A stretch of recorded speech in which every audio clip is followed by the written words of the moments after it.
We've got your back. Hey, Dr. Eric Smith here from Smith Chiropractic, here with a springtime video to talk about the difference between sprains and strains. Most people get them, but nobody really knows the difference between them, and the difference is important because it's the difference between having a 2-month healing window or a 2-week healing window. So let's talk first about sprains, because that's the word that everybody's familiar with. I've sprained my ankle, I sprained my shoulder, I sprained my neck, I sprained my back, I sprained my hip joint, I sprained my knee. Well, slow down there, big fella, okay? Sprains happen in a certain type of tissue. So we have to identify the type of tissue that's being affected for us to understand how the body uses, whether we use a sprain or a strain. In a sprain, we're affecting, this is a model of the shoulder, this would be the back of the shoulder, this would be my arm coming here, my collarbone, but this shows the muscles associated with the shoulder blade back here. The red fibers are muscle fibers. The white fibers are ligament and tendon fibers. What happens in the body realistically is these fibers have a junction where they kind of morph into or grow into the white fibers.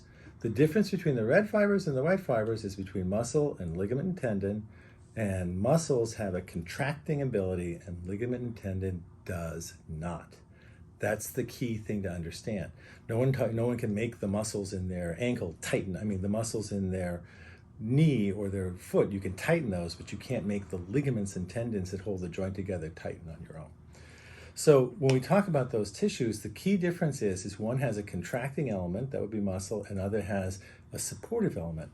If I draw you a cute little picture, it looks like this. In ligament and tendon, sprain type tissues should have fibers that go cross-hatched, forward and back, side to sides, all through. When we have a tear or a fissure develops in those muscles, ligaments, and tendons, ligaments and tendons, it's really hard to keep these things in track. Just if you're having trouble following, it's not you, it's me, or maybe it's both of us. So when we tear those fibers, okay, what happens is we tear them, the body swells up, it gets exudate, which means self-fluid, it gets puffy, it gets irritated. So the key thing to understand about a sprain is that a sprain is ligament tendon, and it's the very essence supporting force of the joint. So a key thing that joint needs to be compressed, and it also needs to be compressed tightly.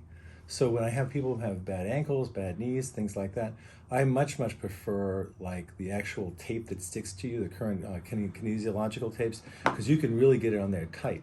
It should be tight to the point where the person wants to readjust it to affect, because you're affecting circulation. That's a good adequate amount. And then you also want to use ice, you also want to use rest and elevation.